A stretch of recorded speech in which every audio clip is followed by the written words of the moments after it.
Ladies and gentlemen, William Samoei Ruto is finding himself into a trouble as UDA members of parliament are coming out to hit him hard when it comes to the selling of these parastatals.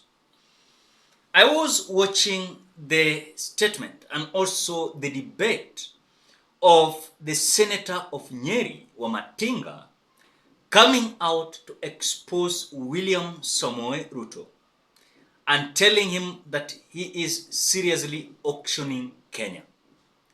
At the same time, this is something that is happening. ODM has already blocked the action that William Ruto is coming up with when it comes to the selling of KICC and other parastatals.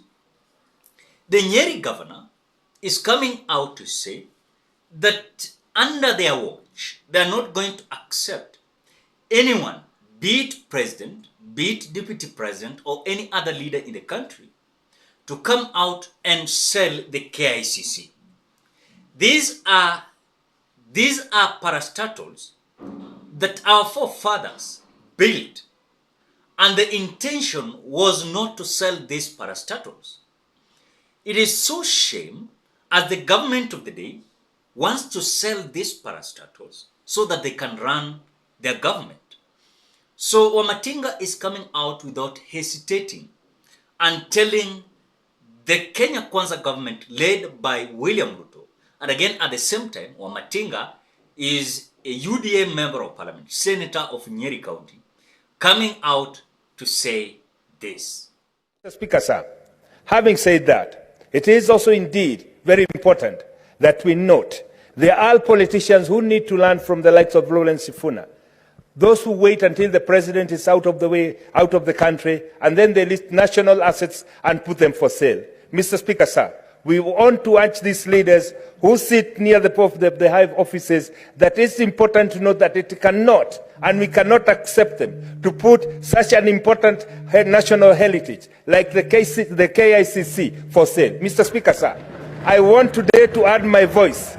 I want to join the likes of Lawrence Sifuna. I want to join the likes of Koigi that we cannot let a few people take it for granted that they can do or live what they want to do in this country. Mr. Speaker, sir, it is becoming quite unfortunate that a few individuals, Mr. Speaker, sir, whom we've worked with so hard and promising the Kenyans that will ensure the cost of living comes down, Mr. Speaker, sir, instead of them working with us in tandem, they are going and auctioning anything that they can lay their hand on. This we must stand as a house and oppose.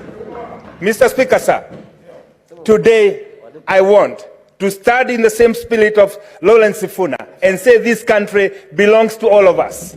It cannot take our parents so many years to put things where they are today, and then we get to here, Mr. Speaker, sir, people bought edible oil that is toxic. They spent billions of shillings. This cannot be sold. Mr. Speaker, sir, it is time that we call these people and tell them enough is enough and they must stop. Mr. Speaker, sir, it is such a moment when we are given an opportunity to reflect on the things that are happening in this country, that we ask ourselves, are some of these people serious? Mr. Speaker, sir, just the other day, I led a statement from none other than one of our colleagues who's been sitting in this house, a Minister of Infrastructure and Transport, saying that centers, cars that have been bought by hustlers, that they should be banned from the road. Mr. Speaker, sir, I ask, are we losing our senses, Mr. Speaker, sir?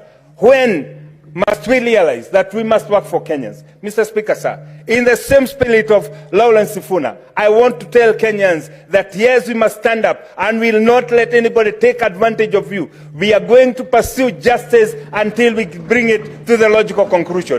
Because this is the spirit, Mr. Speaker, sir. When we are gone, like Lawrence Sifuna is gone, we want somebody to stand in this out and say, he stood as a senator and stood for the justice of the people. I start to be counted as those who will fight for the justice of the people, irregardless of the people who are pushing and waiting. Only when the president is away of the country, they put national assets for sale. It is unacceptable, Mr. Speaker, sir. And I urge my colleagues to stand up and oppose this. Thank you, Mr. Speaker, sir.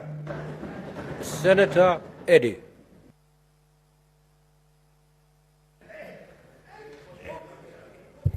Thank you, Mr. Speaker. After watching Wamatinga, it is a reality that the parliament that we are having today, that is 13th parliament, is going to rebel against William Ruto. And it's just a wait of time. We're just waiting for the time. This parliament is going to boycott William Ruto's meetings. This parliament will come out and heckle, they will come out and even heckling William Ruto. The same parliament will come out and rebel seriously. They will not accept even to pass some legislation. They will not even come out to approve some bills. And I'm telling you.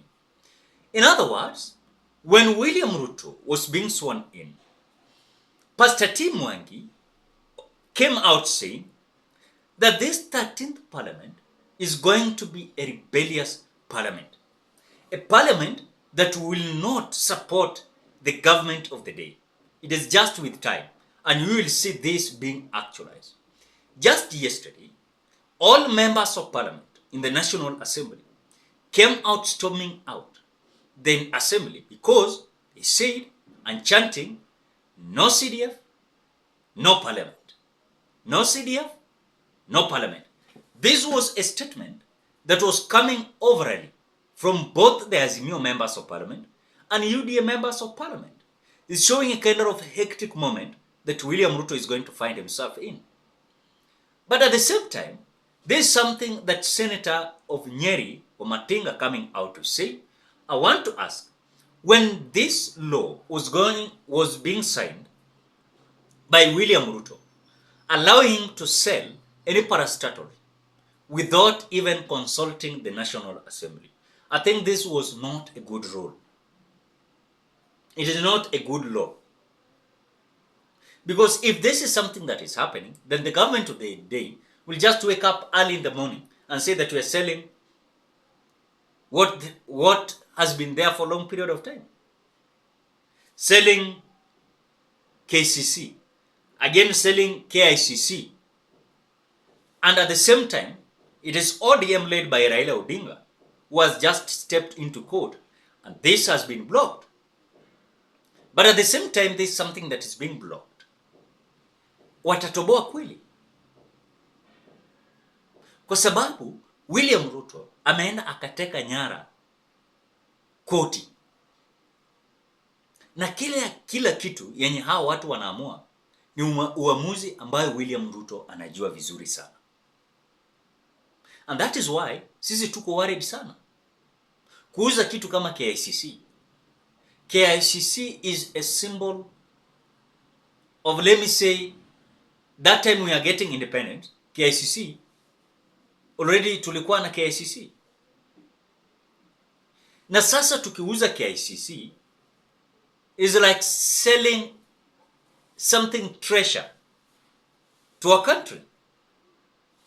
I saw William Ruto coming out to argue that hakuna mtu yeyote anapanga kuuza KICC. Akakuja aka-explain, akasema mpango yao ni kuhakikisha kwamba kwa sababu serikali or the government is broke, they want to hand over the operation of the KICC and other parastatals. In other words, they don't want to sell it, but they are handing over to certain individuals, maybe private companies or private individuals, to come out and run those parastatals.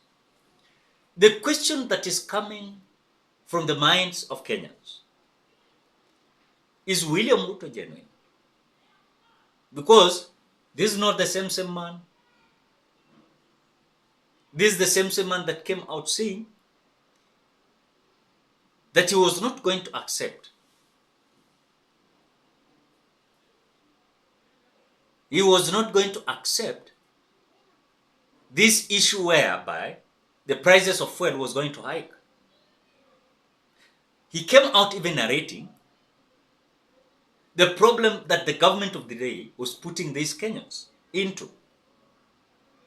The same man is coming out to tell us that he's not planning to sell KICC, but he's coming out to render the operation to another individual who will come out to operate and still they are going to make money, which for me, it is like a loan. You're giving someone to operate on, ni kama mtu wa kurent, you know. Somewhere like KICC should not be handed over to anyone. No matter what, any individual. Let the KICC remain under the government of the day. Because this KICC is also having a lot of revenue to the government. Why are they coming out to hand over? They're coming out to tell us they are broke, so they want some individuals to run it, which for me, it is giving us a lot of question. At the same time, this is something that Mount Kenya region, members of parliament, are coming out to reject that. But at the same time, they are rejecting. Who are these people who came out passing the law where a president or the government of the day can come out and decide selling anything that he wants? Ladies and gentlemen, what do you think?